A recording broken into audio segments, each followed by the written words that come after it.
우리를 힘들게 하고 지치게 하는 여러 가지 일들이 많이 있지만 그래도 우리를 지켜주신 주님의 은혜를 감사드립니다. 오늘 호산나 찬양대가 나는 하나님을 예배하는 예배자입니다 라고 찬양을 했습니다. 저 고백 하나에 우리를 힘들게 하고 어수선하게 만들었던 많은 것들이 고요해지는 것을 느끼게 됩니다. 우리 힘들게 하는 거 많이 있지만 나는 하나님을 예배하는 예배자입니다. 이 마음을 가지고 그 모든 것들을 넉넉히 이길 수 있는 우리가 되어졌으면 좋겠습니다. 오늘도 예배하러 모인 우리 가운데 그리고 영상으로 예배에 참여하는 모든 교우들이 계신 그 자리에 주님의 은총과 평화가 임하시게 되기를 바랍니다. 세상이 흔들릴수록 주님을 바라보는 우리들의 믿음의 눈은 흔들림이 없게 되기를 바랍니다. 지난 한 주를 보내면서 마음속에 불쑥불쑥 떠오르는 생각이 있었습니다. 지난 주일 예배를 마치고 뒤에 서서 인사를 나눌 때였는데요. 예배에 참석하신 한 교우가 저를 보시더니 목사님 큰일 났어요 그러시는 게 아니겠습니까? 무슨 안 좋은 일이 있는 줄 알고 무슨 일이 있으세요? 여쭸더니 그분이 이렇게 대답을 했습니다. 아니 하나님이 내 마음을 다 아신다잖아요. 기억하셨으면 좋겠는데요.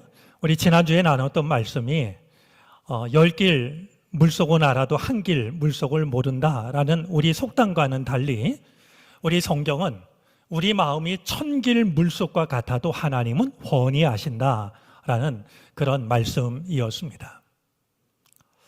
하나님이 내 속을 훤히 아시니 이거 큰일 났다라는 그 말씀은 사실 말씀 앞에서 우리가 잊지 말아야 될 태도라고 여겨졌습니다. 그렇게 우리가 하나님 앞에 얼마나 부족하고 자격이 없는지를 깨닫고 진심으로 고백하게 될 때 그런 우리를 하나님은 내치시는 게 아니라 긍휼히 여겨주실 겁니다. 바로 그것이 예배하는 우리들의 마음가짐이겠다라는 생각을 새롭게 가질 수 있었습니다. 오늘도 그런 마음으로 우리가 함께 말씀을 나누도록 하겠습니다. 우리가 신앙생활을 하다 보면 우리 신앙을 도와주는 일들도 있지만 신앙을 방해하는 일들도 적지가 않습니다. 우리들의 믿음을 흔들고 우리들의 믿음이 성장하거나 성숙하지 못하도록 가로막는 일들이 많이 있습니다.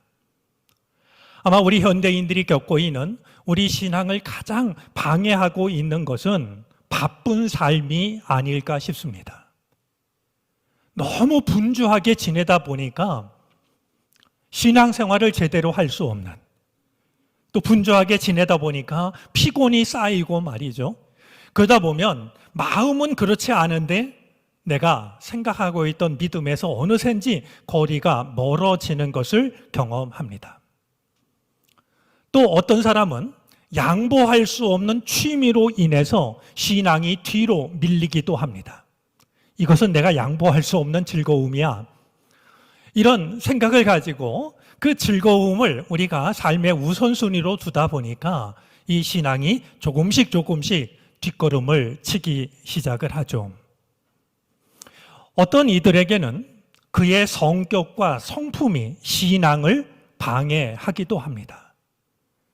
참 믿음은 좋은데 우리 세상 말로 그놈의 성격 때문에 말이죠. 신앙이 더 자라지 못하고 내 성격 안에서 신앙이 갇혀버리는 이런 안쓰러운 모습을 볼 때가 있습니다. 우리가 기도해야 될 것 중에는요. 하나님, 내 성품을 바꾸어 주십시오라는 기도가 있어야 할 겁니다. 왜냐하면 이 성품의 변화는요. 사람의 노력으로 제 생각엔 불가능한 것 같아요. 하나님만이 하실 수 있는 일이라고 여겨지기 때문에 혹시 내 성격이나 성품이 나의 신앙을 방해하고 있다면 하나님, 이건 하나님밖에 할 수가 없으니 제 성격이나 성품을 바꾸어 주세요. 정말 우리는 간절히 매달려야 될 줄로 압니다. 또 우리의 신앙을 방해하는 것 중에는 근심과 걱정이 있습니다. 정말 근심과 걱정 없는 날이 단 하루가 있겠습니까?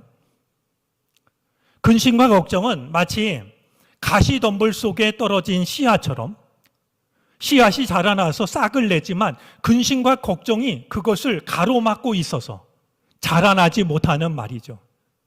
신앙은 있는데 근심과 걱정 때문에 그 믿음의 상태가 늘 시들시들한 상태에 머무는 이런 일들이 우리의 신앙 속에는 찾아오곤 합니다.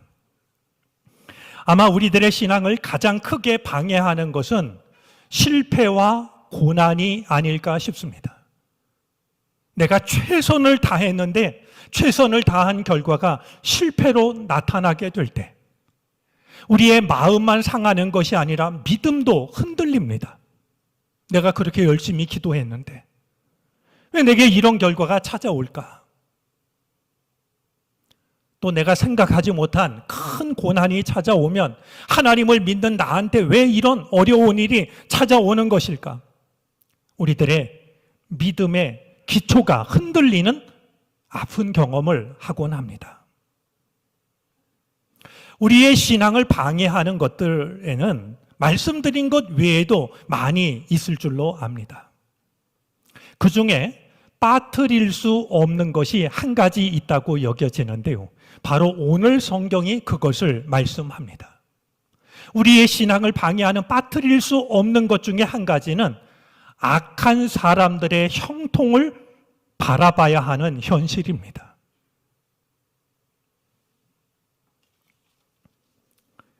악한 자들과 불의한 자들, 우리가 하나님은 아니지만 조금 더 객관적인 눈으로 보면 어떻게 저런 사람이 편안하게 살 수 있을까? 잘 살 수 있을까? 동의하기 힘든 사람들이 있습니다.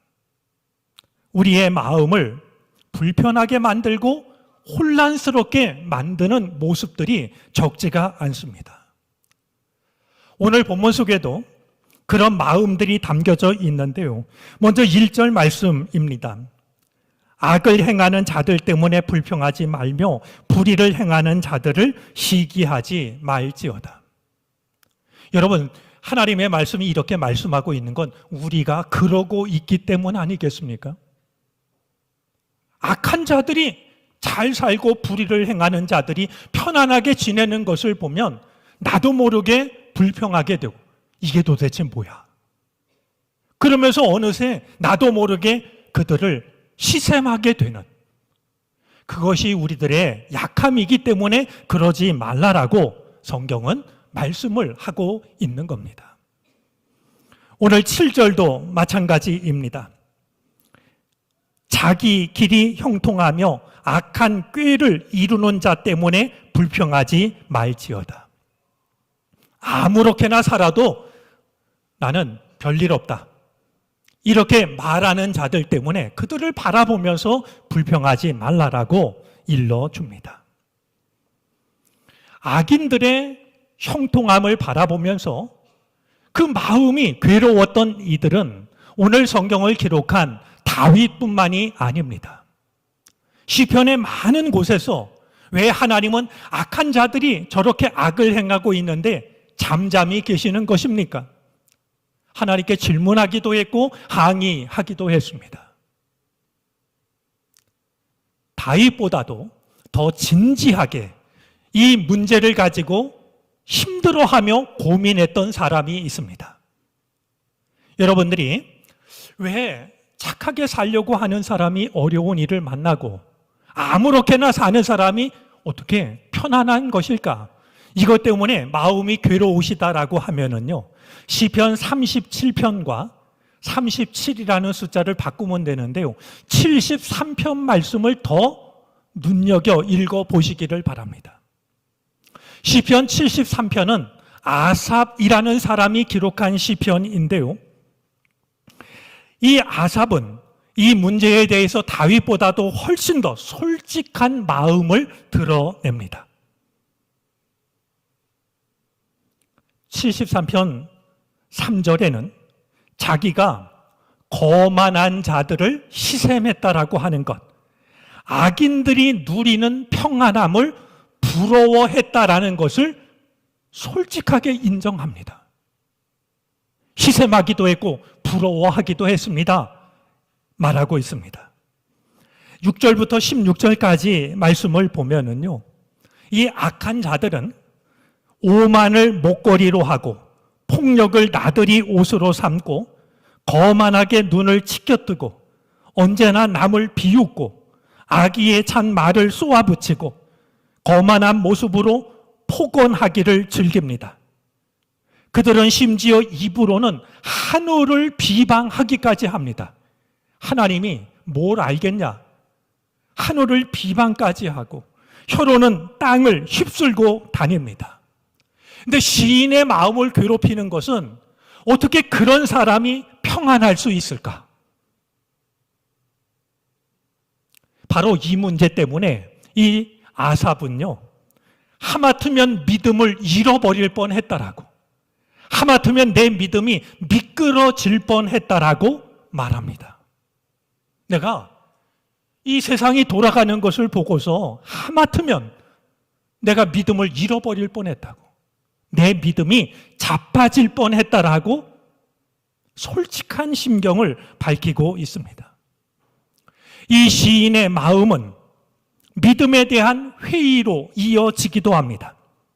내가 깨끗한 마음으로 사는 게 무슨 소용이 있을까?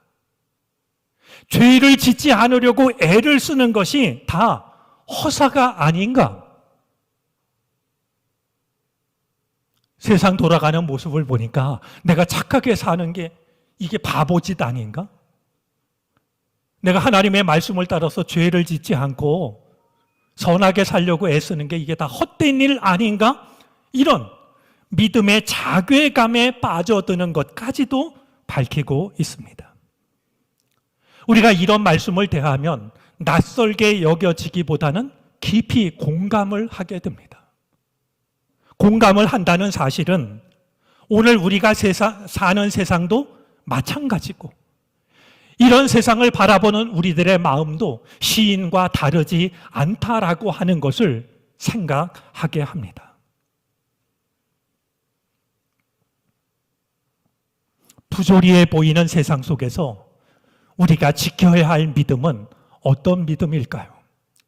공의롭지 못하다라고 여겨지는 이 세상 속에서 우리가 끝까지 놓지 말아야 될 믿음이 있다면 그 믿음은 어떤 것일까요? 오늘 말씀을 통해서 몇 가지를 살펴보도록 하겠습니다.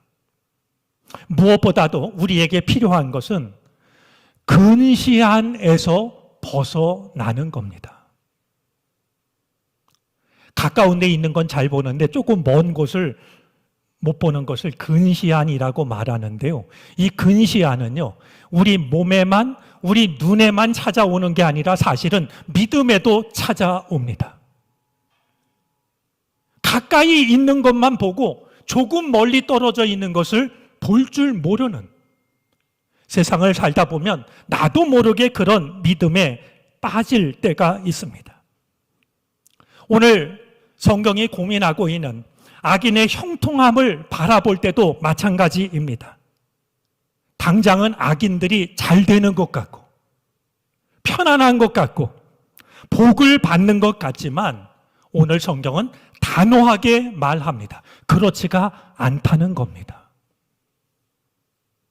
잠깐은, 지금 당장은 그렇게 보일지 몰라도 그게 아니라고 말씀합니다.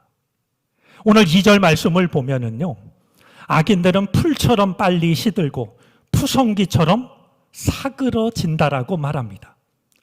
9절 말씀을 보면 악한 자들은 결국 뿌리째 뽑히고 만다라고 말하고 있고요. 10절 말씀을 보면 그들은 한순간에 사라지는데 그들이 사라지고 나면 있던 자취조차도 찾아볼 수 없게 된다라고 말씀합니다.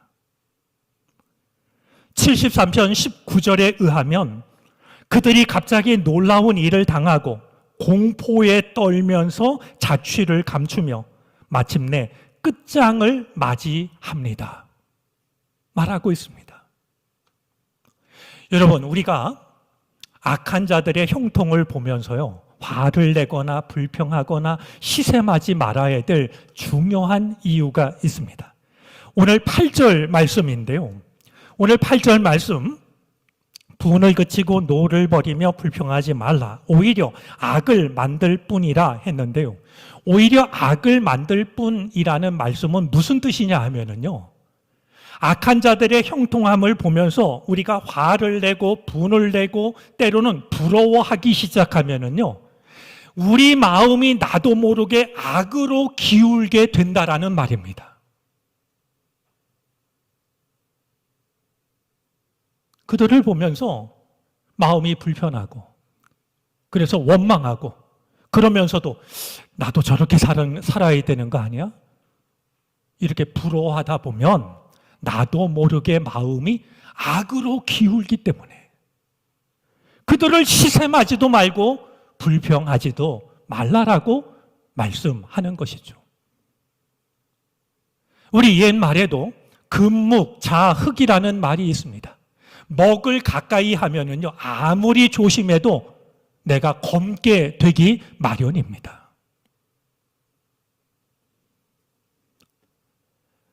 우리가 눈앞의 것만 보고 악인이 좋은 것 같으니까, 잘 되는 것 같으니까 그들을 원망하거나 불평하는, 우리는 무엇보다도 믿음의 근시안에서 벗어나야 됩니다. 하나님께서 모두를 바라보신다라고 하는 것, 그리고 모두의 삶을 살피신다라고 하는 것, 우리는 그것을 믿고 인정할 수 있어야 됩니다. 또 한 가지, 우리에게 필요한 믿음이 있습니다. 세상이 이렇게 어지럽고 혼탁할수록, 그럴수록 우리는 우리의 앞날을 하나님께 맡겨야 됩니다. 오늘 본문 5절과 6절이 그것을 일러줍니다. 네 길을 여호와께 맡기라. 그를 의지하면 그가 이루시고 네 의를 빛같이 나타내시며 네 공의를 정오의 빛같이 하시리로다. 오늘 3절과 4절은 구체적으로 말씀하는데요, 악을 행하는 자들이 득세처럼 보일 때에도 묵묵히 선을 행하고 기쁨을 주님에게서 찾고 성실히 살아가라고 말씀합니다. 악인이 잘 되는 것 같이 보일 때일수록 오히려 묵묵히 선을 행하고 기쁨을 오직 주님에게서만 찾고 성실을 행하며 살아가라는 것이 오늘 이 문제에 대해서 들려주시고 계시는 주님의 말씀입니다. 남극의 빙하 이야기가 도움이 되지 않을까 싶습니다. 과학자들이 남극에서 빙하를 연구하던 중에 이상한 현상을 보게 됩니다. 강한 바람이 불어오니까 빙하들이 전부 저 아래로 떠밀려 가는데요, 이상하게도 바람을 거슬러서 거꾸로 올라오는 빙하가 보이더라는 겁니다. 이상하게 여겨서 조사를 해봤더니 그 이유를 알게 되었습니다. 비교적 작은 덩어리의 빙하들은 바람이 부는 대로 떠밀려 갔지만 겉으로 드러난 것은 작은 부분이라 할지라도 속에 큰 크기를 가지고 있는 빙하는 바람에 의해서 떠밀리는 게 아니라 조류를 따라서, 바닷물의 흐름을 따라서 움직였다라는 사실을 알게 되었다는 겁니다.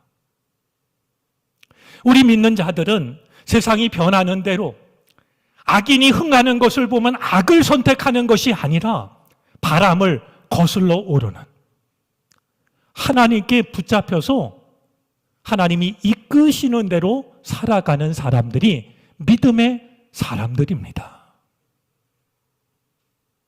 세상이 우리에게 보여주는 모습을 우리가 동의하기 어려우면 어려울수록 우리는 우리의 앞길을 하나님께 맡겨야 합니다. 세상이 나를 끌고 가지 못하도록.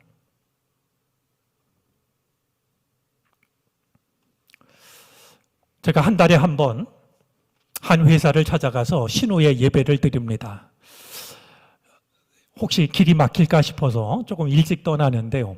엊그제도 도착을 했더니 시간이 좀 남아서 어떤 한 분을 만나서 이야기를 나눌 수 있었습니다. 교회와 신앙에 대해서 깊은 고민을 하시는 분이었는데요. 유익한 만남이었습니다. 그분이 그날 저에게 2권의 책을 선물로 주셨는데요. 2권의 책 중에 한 권이 명심보감이라는 책이었습니다. 명심보감은 잘 아시는 대로 명심, 마음을 밝게 하는 보감, 보배로운 거울이라는 뜻입니다. 우리 동양의 고전 중에서도 특별히 마음에 새길 만한 그런 좋은 구절들을 모아놓은 책이죠. 부산에서 고전 읽기 모임을 갖고 그 모임의 결과를 책으로 엮어낸 거여서 물론 저도 명심보감을 가까이 두고 생각날 때마다 읽고는 하는데요. 새로운 편집이어서 다시 처음부터 새롭게 읽어나가기 시작했습니다. 읽다 보니까요, 금방 낯익은 구절을 만나게 됐는데요. 다음과 같은 구절이었습니다. 오이를 심으면 오이를 얻고 콩을 심으면 콩을 얻나니 하늘의 그물은 넓고 넓어서 성글어도 새지는 않느니라. 노자에 나오는 한 구절로 천망회회 소위 불실이라는 그 말을 풀어놓은 구절이었습니다. 여러분, 하늘 그물은요, 우리 인간이 볼 때 너무나 허술해 보일 때가 많아요. 너무 엉성해 보일 때가 많아요. 그런데 옛글 하나는요, 하늘 그물이 아무리 넓고 허술해 보여도 놓치는 게 없다고 이렇게 일러줍니다. 이 구절을 설명하면서 이 책을 편집한 이가 증자가 했던 말 한마디를 소개하고 있었는데요. 그 말은 출호이자 반호이자라는 말이었습니다. 출호이, 반호이 이렇게 많이 알고 있는 구절인데요. 이 말의 뜻이 이러합니다. 내게서 나간 것이 내게로 돌아온다라는 말입니다. 내게서 나간 게 어디로 사라지는 게 아니고요. 반드시 내게로 돌아온다. 그러니 우리가 세상을 바라보며 특히 악인들의 형통함을 바라보면서 부러워할 것도 없고 시기할 것도 없고 하늘 그물이 아무리 허술해 보여도 놓치는 게 없다고 하셨으니까 세상이 그러할수록 우리는 내 앞길을 하나님께 맡기고 살아가는 것이 필요한 것입니다. 그들을 불평하지 마시고 부러워하지 마시고 그럴수록 나의 모든 것을 아시는 하나님께 내 앞길을 맡길 수 있기를 바랍니다. 오늘 설교 노트를 적기 전에 한 가지 꼭 더 전하고 싶은 게 있습니다. 시편 73편을 기록한 아삽의 깨달음입니다. 그는 이 문제 때문에 너무나 힘들어했습니다. 심지어 이런 마음도 숨기지 않고 밝힙니다. 21절, 22절인데요. 나의 가슴이 쓰리고 심장이 찔린 듯이 아파도 나는 우둔하여 아무것도 몰랐습니다. 나는 다만 주님 앞에 있는 한 마리 짐승이었습니다. 도대체 왜 악인들이 잘 되는 걸까? 왜 악한 사람인데도 편안하게 살까? 너무나 마음이 아팠지만 아무것도 알지 못했다고. 그런 나는 하나님 앞에 한 마리 어리석은 짐승일 뿐이었다라고 말합니다. 그러면서 고백하는 게 있습니다. 내가 이 얽힌 문제를 풀어보려고 깊이 생각해 보았으나 그것은 내가 풀기에는 너무나 어려운 문제였습니다. 왜 세상에 이런 일이 일어나는지를 내가 한번 알아보려고, 이걸 풀어보려고 애를 썼지만 나는 그 답을 알 길이 없었다라고 말합니다. 내가 풀기에는 너무나도 어려운 문제였다라고 솔직한 심정을 밝힙니다. 그랬던 시인이 마침내 그 답을 찾게 됩니다. 아마 시편 73편에서 만나게 되는 가장 귀하고 놀라운 대목이라고 여겨지는데요. 바로 17절 말씀입니다.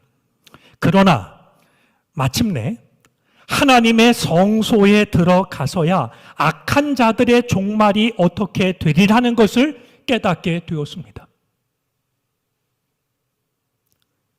세상에서 살 때는 몰랐는데, 세상을 바라볼 때는 알 길이 없었는데, 성소에 들어가서야 나는 답을 찾게 되었습니다.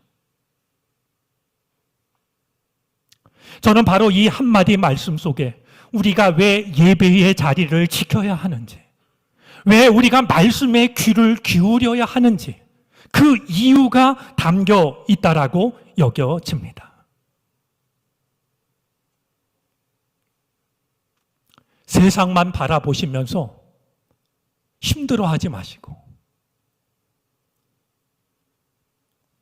주님이 계신 거룩한 자리에 나와 하나님께 예배를 드리며 주의 말씀을 생각하면서 이 어지러운 세상 속에서 우리가 가져야 될 답이 무엇인지를 발견할 수 있는 우리 모두가 되어질 수 있기를 바랍니다. 오늘 성경 본문 7절을 공동번역 개정판에서는 이렇게 번역을 했습니다. 한번 7절 보시겠습니까? 7절을 공동번역 개정판에서 번역한 내용인데요. 고요하게 지내라. 야훼만 믿어라. 남이 속임수로 잘 된다고 불평하지 마라. 저는 한 구절 한 구절 마음을 다해 아멘 할 수 있었으면 좋겠습니다. 남이 속임수로 잘 된다고 불평하지 마라. 아멘. 야훼만 믿어라. 오직 주님만 믿어라. 아멘. 고요하게 지내라. 아멘. 분명 세상은 우리들의 신앙을 방해하는 것들로 가득 찼지만 오늘 말씀처럼 악한 사람의 형통을 부러워하지 말고 주님만 믿으면서 고요하게 지낼 수 있는 우리의 믿음과 우리의 삶이 되어지기를 바랍니다. 이것이 하나님께서 우리에게 주시는 답입니다. 그리고 하나님께서 우리에게 주시는 가장 복된 삶이기도 합니다. 세상이 어지러울수록 이 답을 마음에 품고 이 가장 복된 삶을 살아갈 수 있는 우리 모두가 되어지기를 주님의 이름으로 축복합니다. 기도하시겠습니다.